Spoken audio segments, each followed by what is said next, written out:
Good afternoon, dear students. Myself, Dr. Ashish Garg, Associate Professor in Chemistry, SET, R.N. Ruia, Government College, Ramgarh Shekhawati, district Sikar, Rajasthan. बच्चों, BSc part second first paper inorganic chemistry में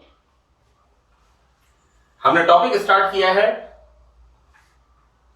coordination compounds, उप सहसंयोजक यौगिक। This is the part second. मैंने first part में coordination compounds के introduction को आपको बताया था कि किस प्रकार से उप सहसंयोजक बंध बनते हैं,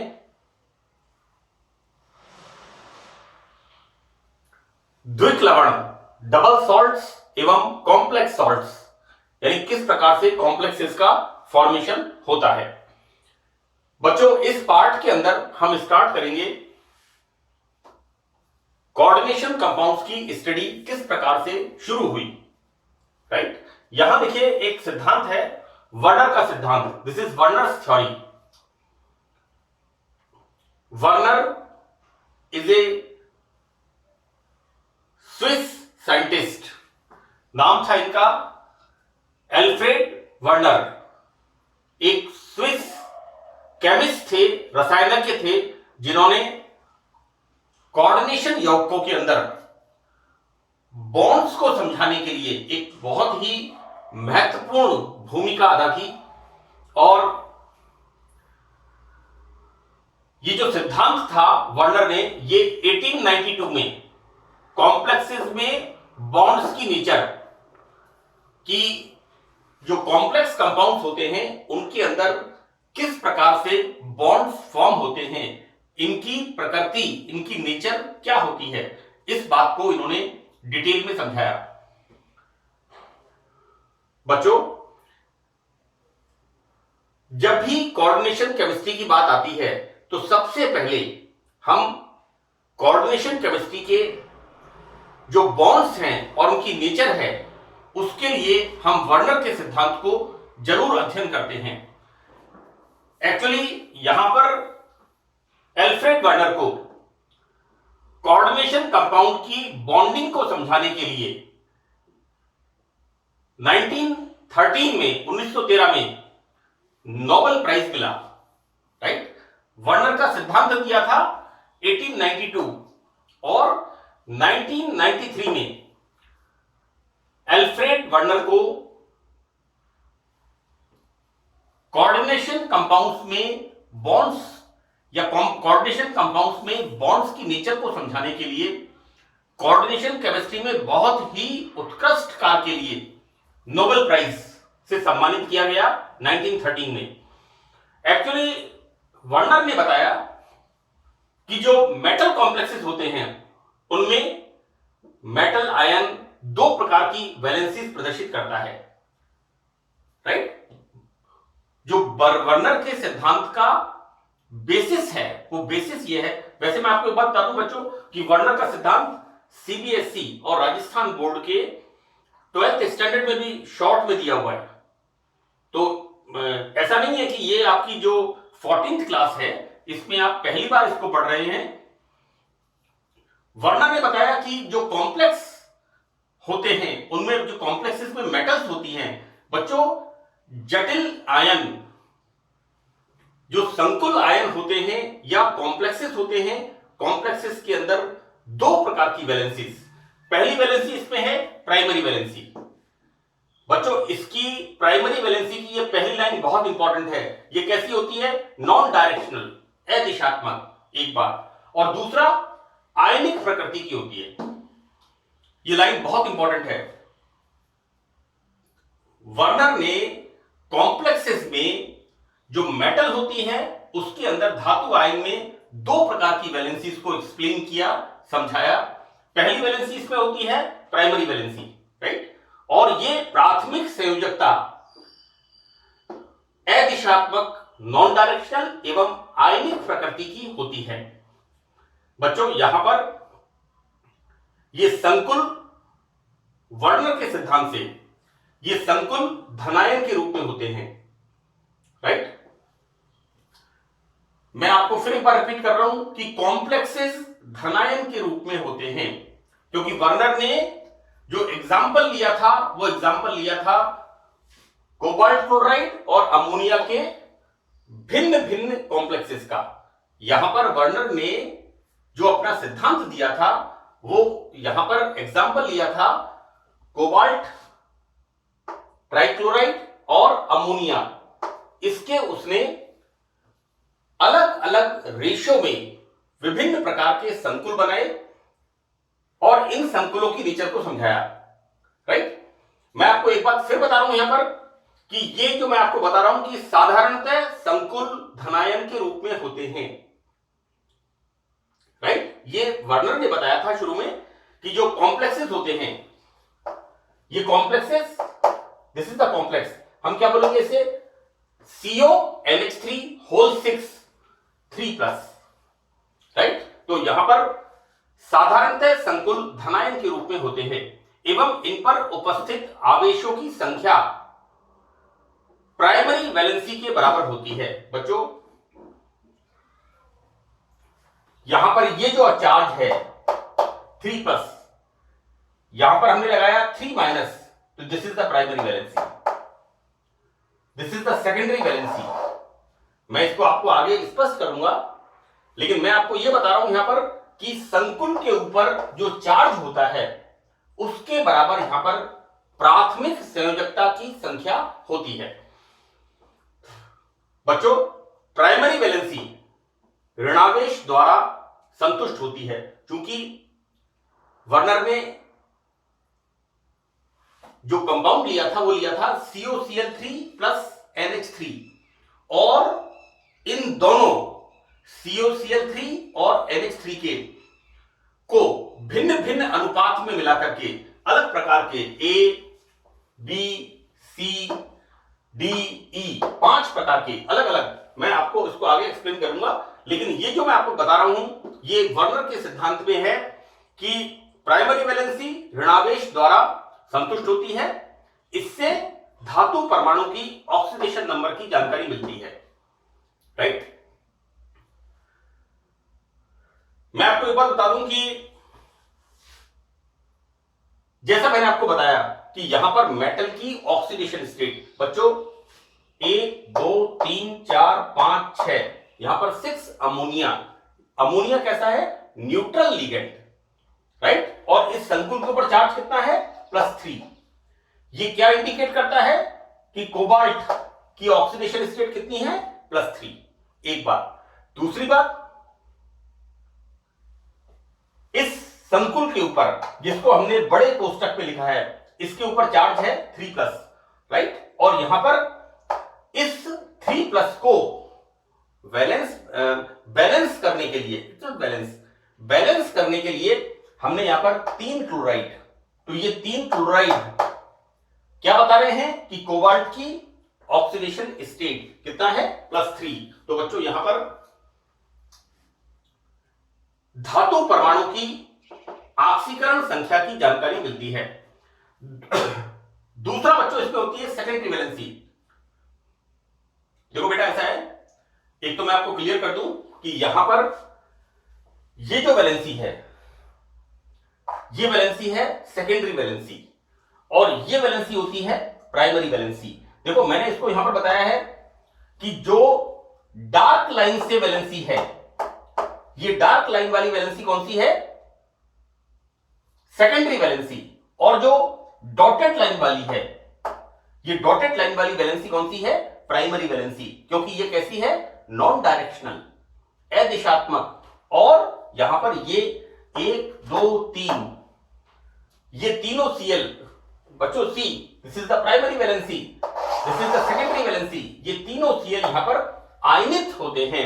जैसे मैंने बताया है कि ये नॉन डायरेक्शनल और आयनिक प्रकृति की होती हैं। हम बात कर रहे हैं सेकेंडरी वैलेंसी की। राइट, तो बच्चों देखिए सेकेंडरी वैलेंसी में क्या होता है कि ये डायरेक्शनल होती हैं, दिशात्मक होती हैं, और अनायनित ये वैलेंसी बच्चों ये आयनाइज नहीं होती। यहां पर हमें एक ही संकुल आयन मिलेगा, और वो संकुल आयन क्या मिलेगा, CONH3 होल 6 3+, इस तरह से ये हमें मिलेगा यहां पर। ये जो है दिस इज द, मैं इसकी बात कर रहा हूं बच्चों, ये हमें होगा CONH3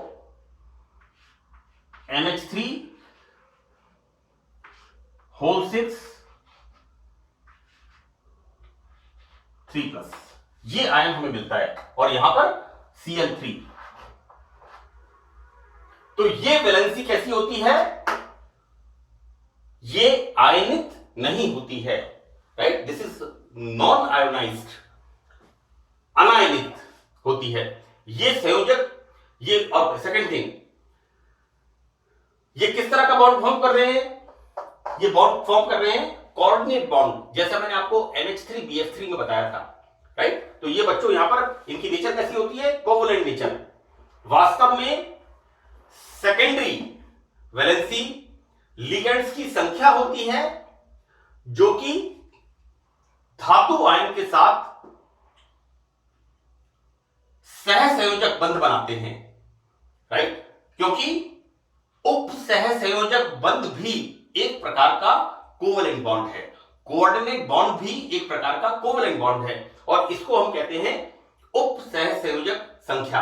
अर्थात इस मेटल को कितने लिगेंड्स ने चारों तरफ से घेरा हुआ है, राइट, ये इसका होता है उप सहसंयोजक संख्या या coordination number. This is the coordination number. बच्चों सेकेंडरी वैलेंसी सामान्यतः या तो ऋणायन से या उदासीन अणुओं से, समझ में आ रहा है। देखो बेटा, ऋणायन का मतलब है इलेक्ट्रॉन रिच, और उदासीन का मतलब है जिनके पास लोन पेयर ऑफ इलेक्ट्रॉन्स होते हैं, राइट, क्योंकि इलेक्ट्रॉन देगा कौन, जो इलेक्ट्रॉन रिच होगा, और हमें पता है कि जो लिगेंड्स ऋणावेशित होते हैं, ऋणावेशित का मतलब नेगेटिवली चार्ज से मतलब है इलेक्ट्रॉन रिच होते हैं। बच्चों जो रिच होगा वही देगा मेटल को, क्योंकि मेटल कैसी है, +3, मेटल के पास इलेक्ट्रॉन्स की कमी है। तो यहां पर सेकंड थिंग न्यूट्रल, जैसे हम बात करते हैं NH3, तो NH3 के पास एक लोन पेयर ऑफ इलेक्ट्रॉन है, राइट। इसी तरह से H2O वाटर के पास 2 लोन पेयर ऑफ इलेक्ट्रॉन है, राइट। तो ये कैसी हो सकती है secondary valency, right. Secondary valency या तो हो सकती है ऋणावेशित, नेगेटिवली चार्ज। नेगेटिवली चार्ज का मतलब इलेक्ट्रॉन रिच। बच्चों जो रिच होगा वही इस तरह से इलेक्ट्रॉन देकर के कोऑर्डिनेट बॉन्ड बनाएगा, राइट, क्योंकि कोऑर्डिनेट बॉन्ड के अंदर क्या हो रहा है, दोनों इलेक्ट्रॉन लिगेंड दे रहा है, जिसे हम एरो से प्रदर्शित करते हैं, तीर के निशान से प्रदर्शित करते हैं। तो बच्चों यहां पर अब ये देखो कि कभी कभी इट्स रेयर, इसके 2-3 एग्जांपल्स हैं, धनायन भी लिगेंड हो सकते हैं। तो बच्चों यहां पर सेकेंडरी वैलेंसी सामान्यतः ऋणायनों से या उदासीन अणुओं से संतुष्ट होती है, और ये मैंने यहां पर लिखा है इट्स ए रेयर एग्जांपल्स। तो यहां पर सेकेंडरी वैलेंसी के अंदर जरूरी क्या होता है कि या तो ऋणावेशित हो लिगेंड, जिसके पास इलेक्ट्रॉन्स की प्रचुरता हो, right, richness of the electrons, and the second thing उदासीन अणु जिनके पास लोन पेयर ऑफ इलेक्ट्रॉन्स हो।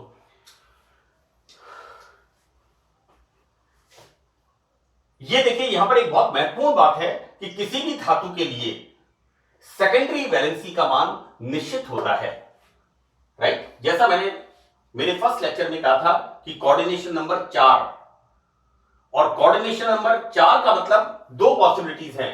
एक पॉसिबिलिटी तो क्या है कि यहां पर इस तरह का स्ट्रक्चर हो, ये मेटल हो गया और इस तरह का बॉन्ड फॉर्म, इसको हम ऐसे बता देते हैं, like this.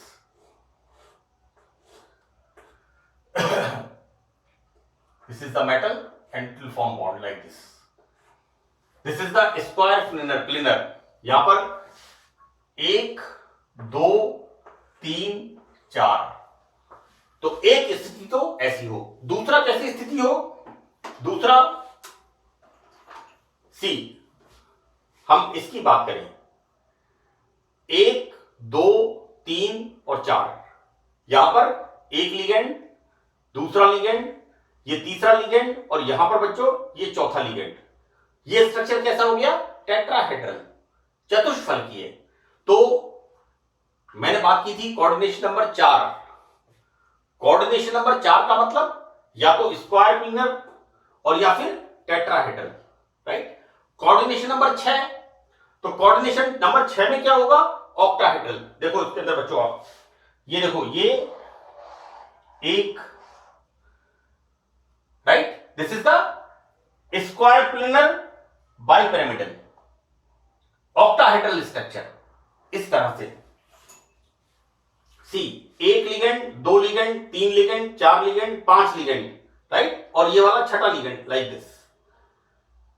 This is the octahedral. बच्चों अष्टफलकीय, एक फलक, ये दो फलक, ये तीसरा वाला, ये चौथा वाला और चार नीचे वाले, तो 4 और 4 8। This is octahedral structure, right. इस तरह से ये चार, एक ऊपर एक नीचे, this is the octahedral.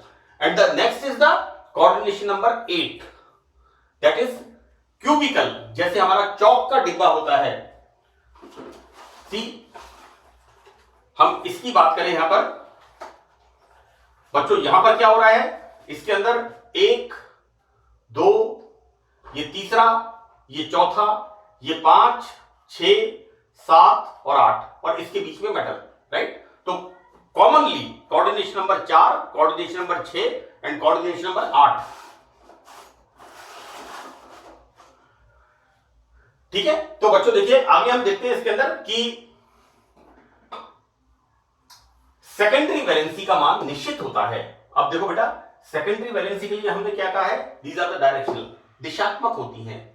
And second thing, not ionised. मैंने मेरे फर्स्ट लेक्चर में एग्जांपल लिया था K4FeCN6 का।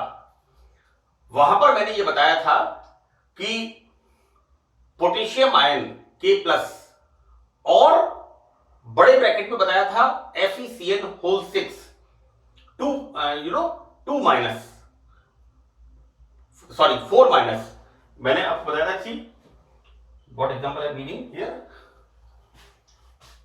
this is K4FeCN6 like this।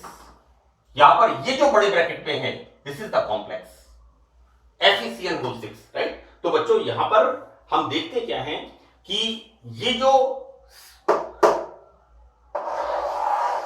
Secondary valency होती है, ये एक तो डायरेक्शनल होती है और डायरेक्शनल होने के साथ ये इस संकुल यौगिक की ज्यामिति को निर्धारित करती है, ज्योमेट्री को निर्धारित करती है, right. For example this is CONH3 3+। मैं इसका स्ट्रक्चर बना के आपको बताता हूं।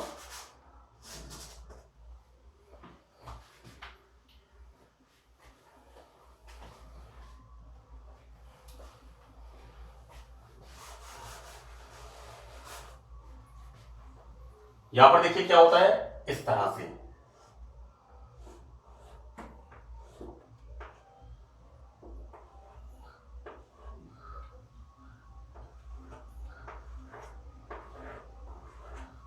ये क्या है बच्चों? 2 3 4 5 और 6, ये है यहां पर NH3 और इसके बीच में ये है यहां पर मेटल, इज द कोबाल्ट। और किस तरह बॉन्ड फॉर्म कर रहे हैं ये? इस तरह से, इस तरह से, सी।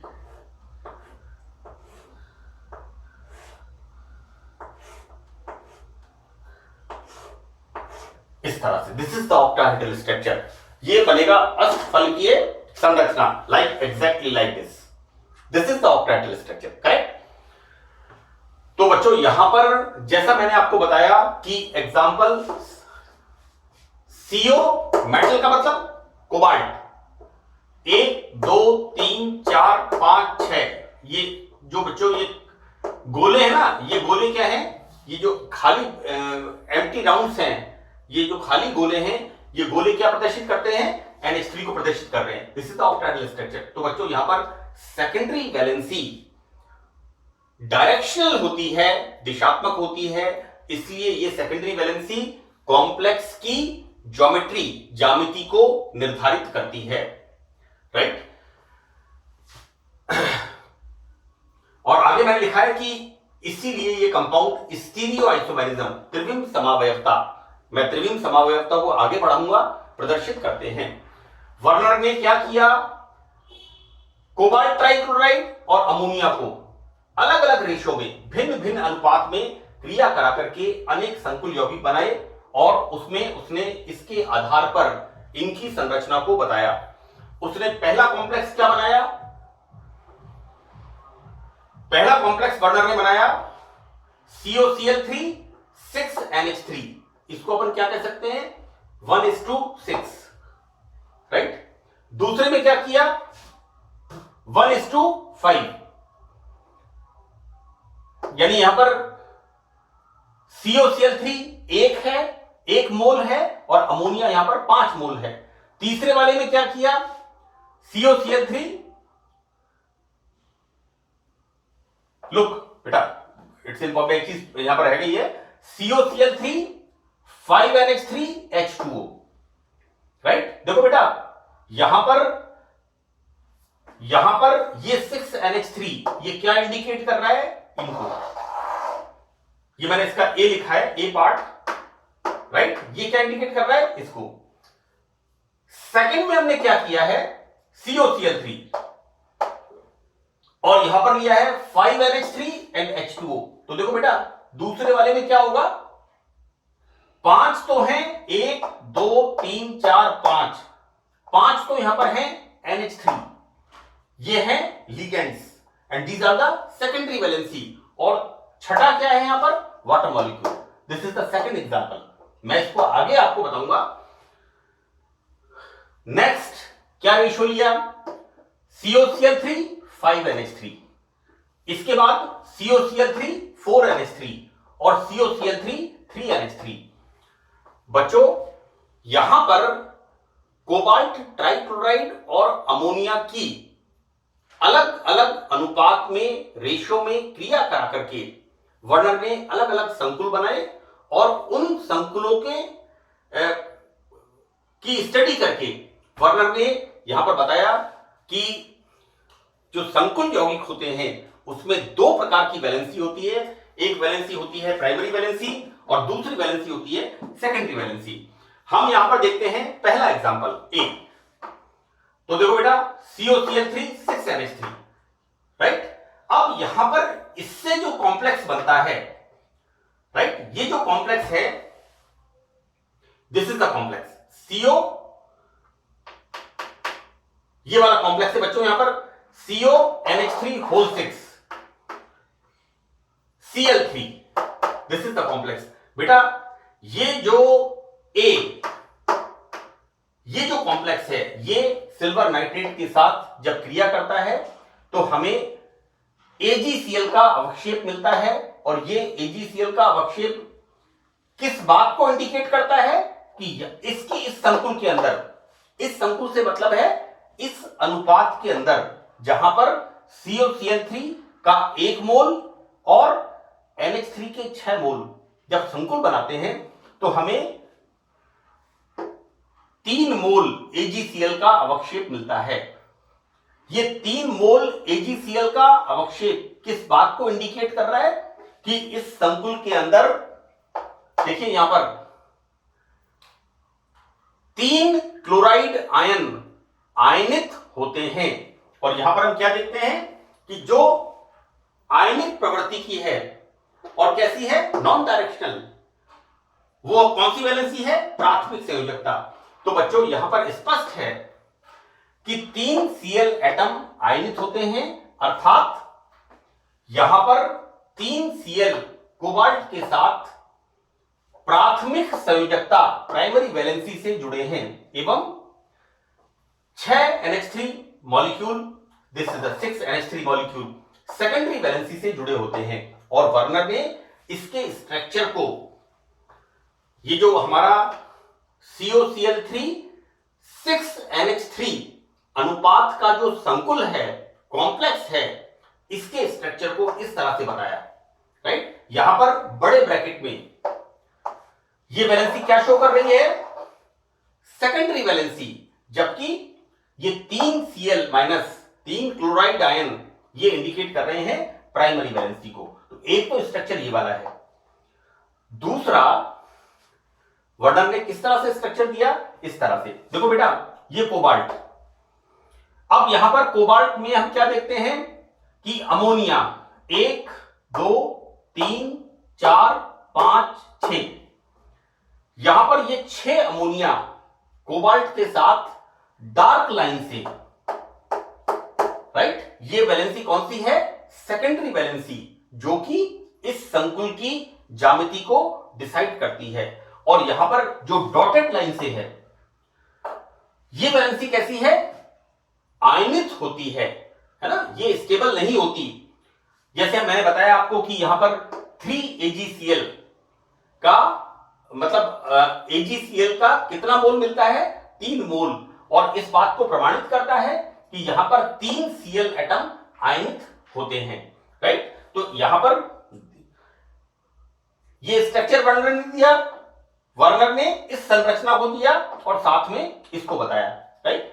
मैं नेक्स्ट जो है बी, इसके स्ट्रक्चर को और वर्नर के सिद्धांत को नेक्स्ट पार्ट थर्ड के अंदर आगे एक्सप्लेन करूंगा, क्योंकि एक पार्ट में पूरा वर्नर का सिद्धांत आना पॉसिबल नहीं है। तो आप ध्यान रखिए, मैं नेक्स्ट पार्ट में इसको कंटिन्यू करूंगा।